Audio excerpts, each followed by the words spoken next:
आज हम डिस्कस करने वाले हैं प्रीवियस ईयर के इम्पोर्टेंट क्वेश्चन जो कि एग्जाम में बार बार पूछे जाते हैं। चैनल पे नए हैं तो चैनल को सब्सक्राइब करें। सबसे पहले क्वेश्चन की बात करते हैं। यापनीय एक संप्रदाय था, तो इस क्वेश्चन का राइट आंसर है ऑप्शन है जैन धर्म का। यापनीय जैन धर्म का एक विलुप्त ऐतिहासिक संप्रदाय था जो 5वीं से 14वीं शताब्दी तक भारत के पश्चिमी कर्नाटक में फला फूला। अगला क्वेश्चन है, सारनाथ बुद्ध के जीवन के किस पहलू से संबंध रखता है? तो इस क्वेश्चन का करेक्ट आंसर है ऑप्शन है प्रथम धर्मोपदेश से। सारनाथ मुख्य रूप से बुद्ध के प्रथम उपदेश से जुड़ा है जिसे महाधर्म चक्र परिवर्तन के नाम से भी जाना जाता है। नेक्स्ट क्वेश्चन है, महान विद्वान बाणभट्ट किसके शासनकाल में रहे? तो यह क्वेश्चन भी काफी इंपॉर्टेंट है। तो इस क्वेश्चन का राइट आंसर है ऑप्शन सी हर्ष। महान विद्वान बाणभट्ट हर्षवर्धन के शासनकाल के दौरान उनके दरबारी कवि के रूप में कार्यरत थे। अगला क्वेश्चन है, जोगनी एक परंपरागत नृत्य शैली है जो उत्तर पूर्वी भारत में प्रस्तुत होती रही है। तो इस क्वेश्चन का राइट आंसर है ऑप्शन है डिमासाओं द्वारा। अगला क्वेश्चन है, निम्न में से कौन सी एक नृत्य नाटिका है? तो इस क्वेश्चन का करेक्ट आंसर है ऑप्शन डी कथकली। कथकली की बात करते हैं तो कथकली एक नृत्य नाटक है जो कि केरल का प्रसिद्ध डांस है। अगला क्वेश्चन की बात करते हैं, भारत की पहली बोलती फिल्म 1931 में निर्मित थी। तो इस क्वेश्चन का करेक्ट आंसर है ऑप्शन सी आलमारा। आलमारा 1931 में प्रकाशित हुई थी। नेक्स्ट क्वेश्चन की बात करते हैं, निम्न में से कौन सा स्थल प्रागैतिहासिक चित्रकला के लिए प्रसिद्ध है? तो इस क्वेश्चन का राइट आंसर है ऑप्शन सी भीमबेटका। भीमबेटका भारत के मध्य प्रदेश में स्थित है। यह एक यूनेस्को विश्व धरोहर स्थल में शामिल है। अगला क्वेश्चन है, किस स्थान पर प्रसिद्ध गुड़ त्रिमूर्ति सदाशिव अवस्थित है? तो इस क्वेश्चन का राइट आंसर है ऑप्शन सी एलिफेंटा। एलिफेंटा की बात करते हैं तो यह महाराष्ट्र में स्थित है। नेक्स्ट क्वेश्चन है, गंधार कला एक संयोजन है। तो इस क्वेश्चन का राइट आंसर है ऑप्शन बी भारतीय तथा ग्रीक शैली का। गंधार कला यूनानी और भारतीय कला शैलियों का एक संयोजन है। नेक्स्ट क्वेश्चन है, नील दर्पण पुस्तक किसने लिखी थी? तो यह क्वेश्चन एग्जाम में बहुत बार पूछा जाता है। तो इस क्वेश्चन का राइट आंसर है ऑप्शन है दीनबंधु मित्र ने। नील दर्पण नाटक बंगाली लेखक दीनबंधु मित्रा ने 1860 से 1861 के बीच में लिखी थी।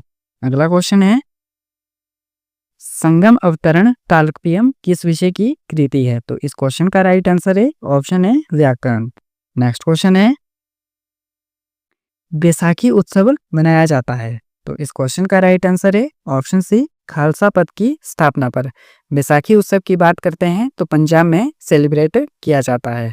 नेक्स्ट क्वेश्चन है, निम्न में से कौन सा उत्सव पौराणिक राजा बाली से घनिष्ठ रूप से जुड़ा है? तो इस क्वेश्चन का राइट आंसर है ऑप्शन है ओणम। ओणम त्योहार पौराणिक राजा महाबली से संबंधित है। ओणम त्योहार की बात करते हैं तो केरल में मनाया जाता है।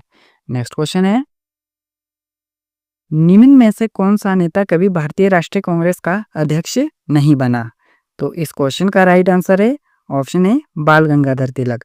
बाल गंगाधर तिलक कभी भी भारतीय राष्ट्रीय कांग्रेस के अध्यक्ष नहीं बने। जवाहरलाल नेहरू, दादाभाई नौरोजी, मोतीलाल नेहरू यह तीनों ही भारतीय राष्ट्रीय कांग्रेस के अध्यक्ष बने। नेक्स्ट क्वेश्चन है, निम्न में से कौन देशबंधु के नाम से जाना गया था? तो इस क्वेश्चन का राइट आंसर है ऑप्शन सी चित्तरंजन दास। चित्तरंजन दास देशबंधु के नाम से लोकप्रिय थे जिसका अर्थ है राष्ट्र का मित्र, और यह उपाधि उन्हें भारतीय स्वतंत्रता संग्राम में उनके महत्वपूर्ण योगदान के लिए भारत के लोगों द्वारा दी गई। नेक्स्ट क्वेश्चन है, all India trade union Congress की स्थापना किस वर्ष की गई? तो इस क्वेश्चन का करेक्ट आंसर है ऑप्शन बी 1920। अगला क्वेश्चन है, महात्मा गांधी भारतीय राष्ट्रीय कांग्रेस के अध्यक्ष बनाए गए। तो इस क्वेश्चन का करेक्ट आंसर है ऑप्शन सी बेलगाम अधिवेशन जो कि 1924 में हुआ था। नेक्स्ट क्वेश्चन है, किसे आर्थिक राष्ट्रवाद के प्रणेता के रूप में जाना जाता है? तो इस क्वेश्चन का राइट आंसर है ऑप्शन है आरसी दत्त। आरसी दत्त को आर्थिक राष्ट्रवाद के अग्रदूत के रूप में याद किया जाता है। नेक्स्ट क्वेश्चन है, कैबिनेट मिशन की अध्यक्षता किसने की थी? तो यह क्वेश्चन भी एग्जाम में बहुत बार पूछा जाता है। तो इस क्वेश्चन का राइट आंसर है ऑप्शन सी पी लॉरेंस ने। 1946 में भारत आए कैबिनेट मिशन की अध्यक्षता लॉर्ड पैट्रिक लॉरेंस ने की थी। अगला क्वेश्चन है, निम्न में से कौन अगस्त प्रस्ताव से संबंधित था? तो इस क्वेश्चन का राइट आंसर है ऑप्शन है लॉर्ड लिनलिथ को। 1940 में अगस्त प्रस्ताव हुआ था। उस समय भारत के वायसराय लॉर्ड लिथगो थे। नेक्स्ट क्वेश्चन की बात करते हैं। भारत का लौह पुरुष किसे कहा जाता है? तो यह क्वेश्चन एग्जाम में बहुत बार पूछा जाता है। तो इस क्वेश्चन का राइट आंसर है ऑप्शन है सरदार वल्लभ भाई पटेल। सरदार वल्लभ भाई पटेल को लौह पुरुष के रूप में जाना जाता है। नेक्स्ट क्वेश्चन है लोकनायक से किसे जाना जाता है? तो इस क्वेश्चन का राइट आंसर है ऑप्शन सी जयप्रकाश नारायण। लोकनायक के नाम से जयप्रकाश नारायण को जाना जाता है। अगला क्वेश्चन है भारत छोड़ो आंदोलन किसके विरोध में चलाया गया था? तो इस क्वेश्चन का राइट आंसर है ऑप्शन सी क्रिप्स का प्रस्ताव। भारत छोड़ो आंदोलन महात्मा गांधी द्वारा 8 अगस्त 1942 को शुरू किया गया था, जो कि क्रिप्स मिशन की विफलता के जवाब में चलाया गया था। नेक्स्ट क्वेश्चन की बात करते हैं। भारत का प्रथम राज्य जिसका निर्माण भाषागत आधार पर किया गया है? तो इस क्वेश्चन का राइट आंसर है ऑप्शन सी आंध्र प्रदेश। भारत के भाषाई आधार पर बनाया गया पहला राज्य आंध्र प्रदेश था, जिसका गठन 10 अक्टूबर 1953 को हुआ था। नेक्स्ट क्वेश्चन है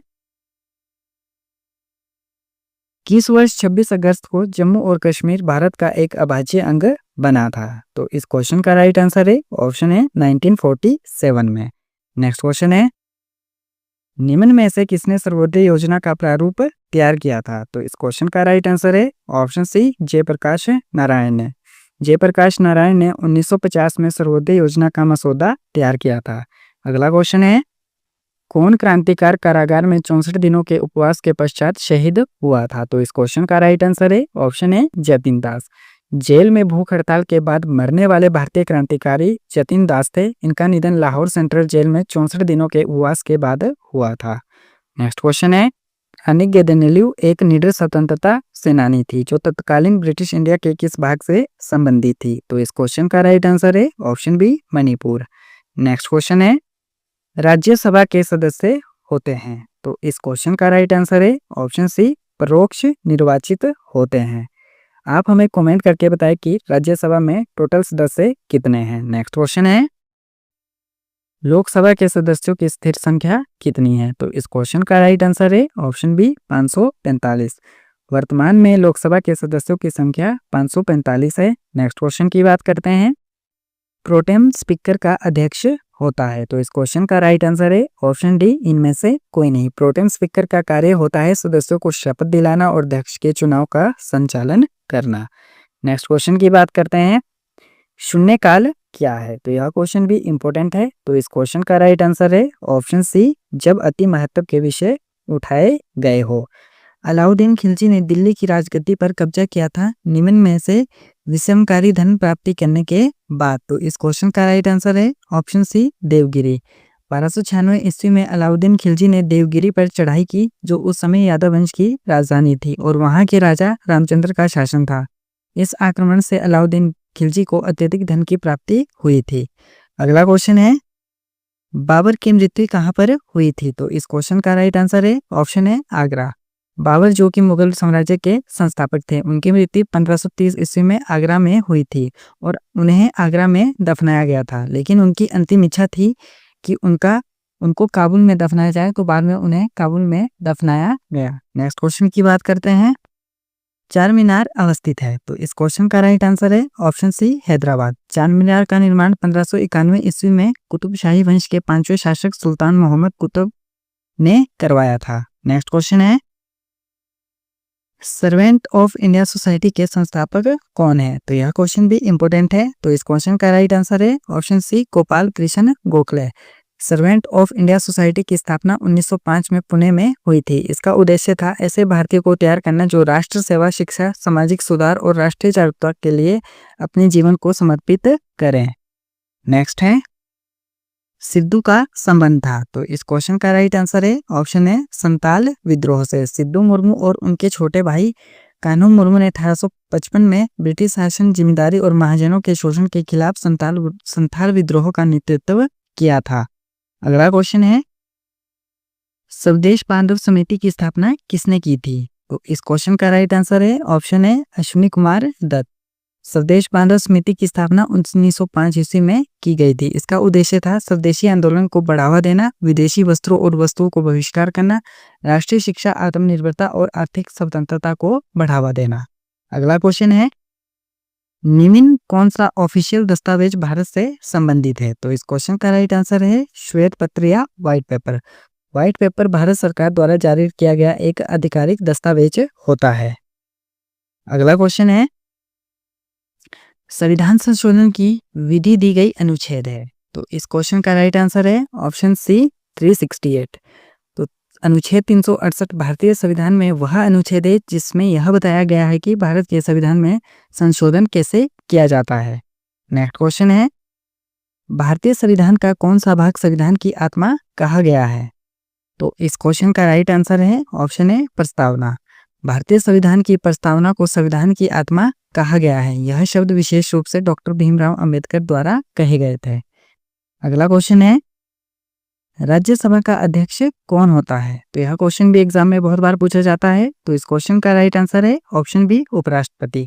भारत के उपराष्ट्रपति राज्यसभा के अध्यक्ष होते हैं। वर्तमान में श्री जगदीप धनखड़ भारत के 14वें उपराष्ट्रपति बने, तभी से वह भारत के राज्यसभा के अध्यक्ष है। नेक्स्ट क्वेश्चन की बात करते हैं, भारत में योजना अवकाश अवधि रही थी। तो यह क्वेश्चन भी बहुत बार पूछा जाता है। तो इस क्वेश्चन का राइट आंसर है ऑप्शन बी 1966 से 69 तक 3 वर्ष की वार्षिक योजनाएं चलाई गई थी। इस समय को योजना अवकाश भी कहा जाता है।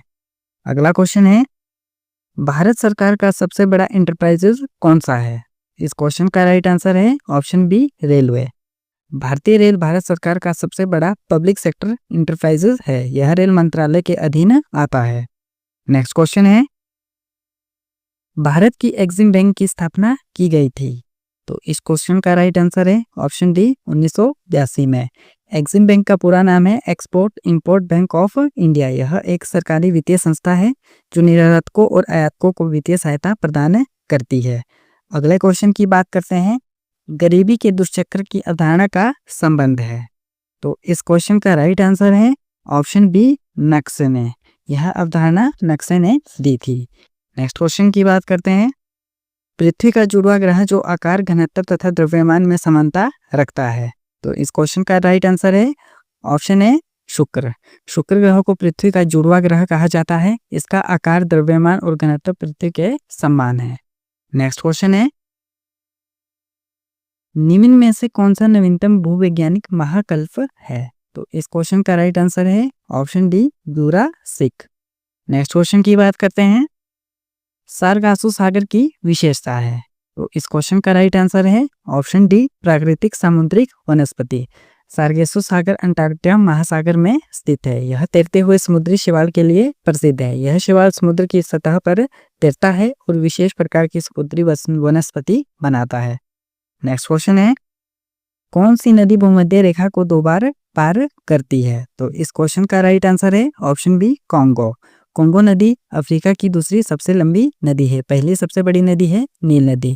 कांगो नदी भूमध्य रेखा को 2 बार पार करती है। कांगो नदी को पहले जारी नदी के नाम से भी जाना जाता था। नेक्स्ट क्वेश्चन है, निम्न में से किसमें उच्चतम पवन वेग पाया जाता है? तो इस क्वेश्चन का राइट आंसर है ऑप्शन है टोरंटो। टोरंटो की पवन गति सबसे अधिक होती है, कभी कभी 400 किलोमीटर से भी अधिक रफ्तार से चलती है। यह एक छोटे क्षेत्र से बनता है लेकिन अत्यंत तीव्र और विनाशकारी होती है। नेक्स्ट क्वेश्चन है, भूमध्य क्षेत्र में दिवस तथा रात्रि होते हैं। तो इस क्वेश्चन का राइट आंसर है ऑप्शन है बराबर। भूमध्य रेखा पर सूरज की किरणें सीधी पड़ती है, इसलिए वहाँ दिन और रात बराबर होते हैं। वहाँ दिन और रात 12-12 घंटे के होते हैं। यह स्थिति साल भर बनी रहती है, चाहे कोई भी ऋतु हो। नेक्स्ट क्वेश्चन की बात करते हैं, कौन सी मछली गरीब आदमी की मछली कहलाती है? तो इस क्वेश्चन का राइट आंसर है ऑप्शन सी सार्डिन मछली। सार्डिन मछली एक छोटी तेलीय मछली होती है। यह मछली सस्ती होती है, प्रोटीन, ओमेगा 3 फैटी एसिड से भरपूर होती है और आम लोगों की पहुंच में होती है, इसलिए इसे गरीब आदमी की मछली भी कहा जाता है। नेक्स्ट क्वेश्चन है, भारतीय जंगली गधे पाए जाते हैं। तो इस क्वेश्चन का राइट आंसर है ऑप्शन बी कच्छ के रण में। यह दुनिया भर में एकमात्र जगह है जहां पर भारतीय जंगली गधा प्राकृतिक रूप से पाया जाता है। यहाँ इंडियन वाइल्ड एज सेंचुरी स्थित है, जिसकी स्थापना 1973 में हुई थी। नेक्स्ट क्वेश्चन है, झरिया कोयला क्षेत्र आता है। तो इस क्वेश्चन का राइट आंसर है ऑप्शन है झारखंड में। झरिया कोल फील्ड झारखंड के धनबाद में स्थित है। यह भारत की सबसे बड़ी और प्रमुख कोयला खदानों में से एक है। नेक्स्ट क्वेश्चन की बात करते हैं, भारत का स्पाइस गार्डन किसे कहा जाता है? तो इस क्वेश्चन का राइट आंसर है option C Kerala. Next question है, वायरलेस संचार की खोज किसने की थी? तो इस क्वेश्चन का राइट आंसर है ऑप्शन सी मार्कोनी ने। मार्कोनी इटली के वैज्ञानिक थे। उन्होंने 1895 में पहली बार बिना तार के रेडियो सिग्नल भेजे थे। इन्हें वायरलेस टेलीग्राफी का जनक भी कहा जाता है। नेक्स्ट क्वेश्चन है, विटामिन ए का रासायनिक नाम है? तो इस क्वेश्चन का राइट आंसर है ऑप्शन बी एक्सोरोफ्थोल। एक्सोरोफ्थोल को रेटिनॉल भी कहते हैं। तो नेक्स्ट क्वेश्चन है, एबोला है? तो एबोला एक वायरस है। तो इस क्वेश्चन का राइट आंसर है ऑप्शन है वायरस। एबोला रोग वायरस के कारण होता है, एबोला आरएनए वायरस के कारण होता है। नेक्स्ट क्वेश्चन है, कॉफी पादप के किस भाग में पाई जाती है? तो इस क्वेश्चन का करेक्ट आंसर है ऑप्शन बी बीज। नेक्स्ट क्वेश्चन की बात करते हैं, पित्त एकत्र होता है? तो इस क्वेश्चन का राइट आंसर है ऑप्शन सी गॉल ब्लैडर में। पित्त एक पाचन रस है जो यकृत से बनता है। यह वसा को पचाने में सहायता करता है। नेक्स्ट क्वेश्चन है, मानव शरीर में सबसे लंबी कोशिका है? तो इस क्वेश्चन का राइट आंसर है ऑप्शन सी तंत्रिका कोशिका। अगर आपने अभी तक हमारे YouTube चैनल को सब्सक्राइब नहीं किया है तो चैनल को सब्सक्राइब कर लें, वीडियो को लाइक करें और वीडियो को ज़्यादा से ज़्यादा शेयर करें। Thanks for watching.